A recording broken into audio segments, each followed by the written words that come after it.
Because if you can't communicate with parents confidently, you're gonna have a lot more of a stressful school year than you need to. Have you ever been asked a question like this? Can't you just let my son be the line leader every day? That's all he wants. And you wanted to respond like this? Well, all teachers want is a livable wage, but we can't always get what we want now, can we? Parents can be something else sometimes, but by the end of this video, you'll know how to communicate with parents effectively so that you have a great school year.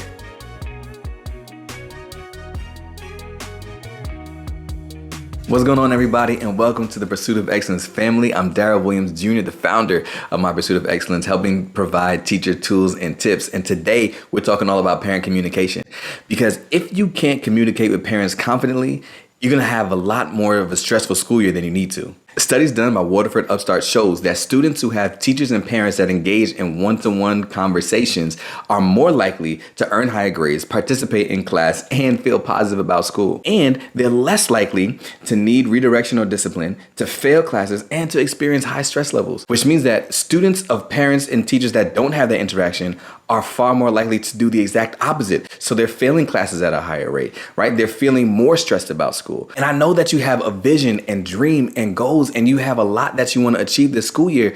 And in order for that to happen, that's going to take a whole collective effort, including not just the teachers, but students and families and parents and everybody involved needs to work together to achieve this common goal. So my tips are going to come in 3 tiers. 1, preventative measures. 2, resolving conflicts. And 3, exiting a dangerous situation. And I'm going to give an overview of some general practices, but you know I always have tips for you, always have takeaways. In the description below, I have linked literal communication scripts that you can use to communicate with parents. I mean, the whole script, all you have to do is plug in your name or plug in child's name, plug in parent's name. It's literally a script that you can read and communicate directly to parents. So look at it, read it, internalize it, adopt it to make it your own and make it sound like you, but those are an effective way to communicate with parents, and it gives you the words to say. Now, tier number 1, we're talking about preventative measures.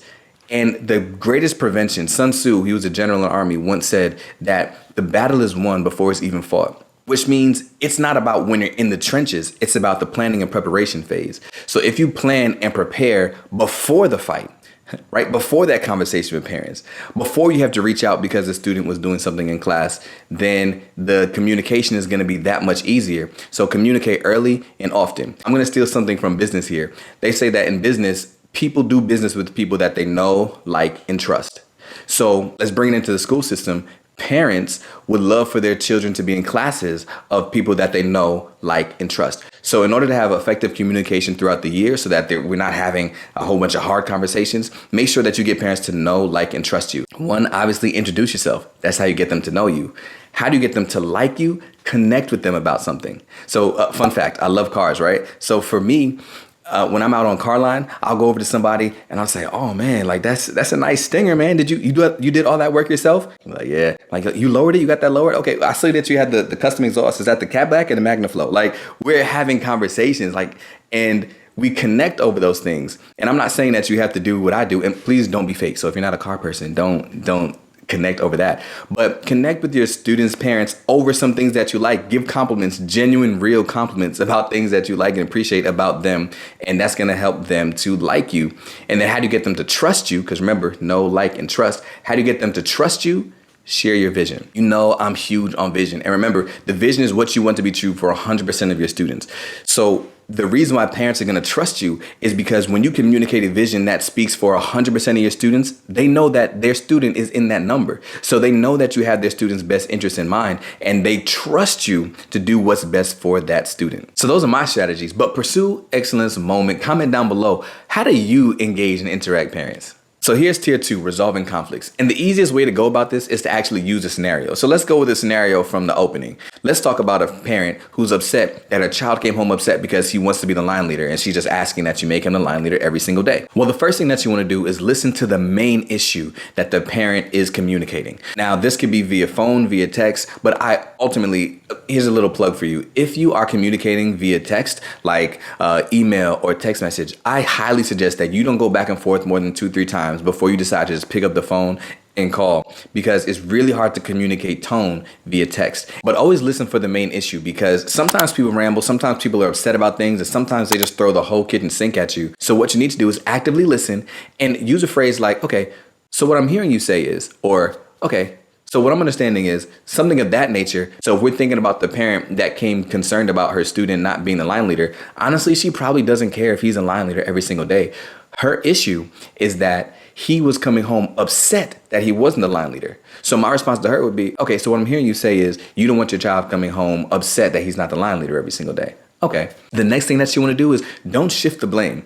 Sometimes when we are feeling attacked, which could happen in the situation, remember, they're not attacking you. They just want what's best for their kid. But, well, sometimes they are attacking you. But don't think of it as they're attacking you. Think of it as they want to do what's best for their kid. So don't shift the blame to the child, because that makes it look like you're trying to weasel out of the situation. So saying something like, well, he needs to grow up, is not really effective. Rather, what you can say is, okay, I can understand how that makes you feel. I can see why you'd be upset that your child is coming home upset every day. You're not saying that what you're doing is wrong necessarily, but you're letting them know that you understand and that you see why they are upset. As you're transitioning into the next part, as you're transitioning into getting solution oriented, avoid using the word but, right? Because when we use the but in transition, we know that that means that whatever came before it no longer matters as much as whatever is about to come after it. So be very careful that you don't discredit your apology by throwing a but in there. A phrase that I adopted is, I also like to add, right? So here are the two ways that it can go. If you use but, it can sound something like this. You say, oh, okay, I understand why that would upset you that your child is coming home upset every day. But he was just a line leader yesterday. Like, he needs to get over it. You know, obviously, you probably wouldn't say that second part, but you see the effect when you say the word but. Rather, I would say something like, oh, okay, I understand why that would upset you for your child to come home upset that they're not the line leader every day. I would also like to add that a huge part of our classroom core principles is being fair and equitable and allowing as many different people to have opportunities to do different things, you know, something of that nature. So it doesn't discredit the empathy that I have. It just adds onto it now more of a rationale as we get towards the solution. Then as you land the plane, make sure that you let them know that you ultimately just want what's best for their child. So something like, you know, I would love for him to be able to be the line leader every single day, but my goal in class is I'm trying to help students learn that sometimes you have to share, sometimes you have to take turns, and you won't be able to be the line leader every single day, something of that nature, letting them know that you are in it for their child. And remember, roping it back into your vision that you have for students so that it shows that I really care about your child and his future. Then as you're providing a solution, only do for one what you can do for all. Meaning, don't say to this child, okay, but in this case, I'll just let him be the line leader every day. Because you can't do that for everybody. Students are going to talk, parents are going to talk, and if they know that they came in and complained and they just got exactly what they wanted, then that's not fair and equitable. So make sure that whatever solution you give is a solution that you could give to anybody. And lastly, when you give the solution, make sure that it is a solution that addresses the main issue. So your solution should address him being upset. So a solution may be, okay, I'll make sure that every time I select a line leader that I communicate how that person was chosen, and I'll make sure that all students are on one accord and understand that they will have an opportunity another time so that he's not so upset. So in most cases, that's all you're gonna need, but in some cases, it is gonna escalate. So we're gonna head into tier 3. How do you get out of a dangerous situation? And the first thing I would like to say is when you are having one-on-one face-to-face communications with parents, we have to think about this. Make sure that you always have a clear path to the exit.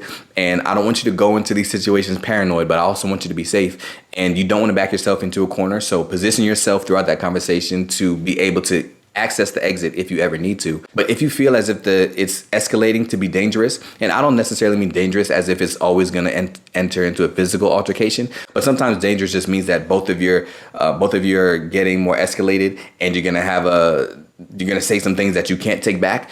In those moments before it gets there, a great strategy to do is admit that you don't have a resolution right now, but you're willing to work on one. And you can bring in an administrator to do that. What that looks like is saying something like, okay, at this moment, I don't have a solution to that problem. We don't have a solution to that problem, but I think it'll be best if we bring in an administrator to help us through this. And once they're available, we can reschedule a time where we can communicate and really get to a solution. And it does a couple of things. One, it allows everybody to take a break, take a nice little recess. If it's just 5 minutes until an administrator can come down, or if it's 2 days before they can reschedule an appointment. And two, is bringing in another person who has an alternate perspective that the two of you may not have initially thought about. So in the next video, we're going to talk about how to become more productive as a teacher to get the best out of this school year. So subscribe so that you don't miss that. But in the meantime, check out this video that talks about how to motivate students that just don't care. I'll see you next time.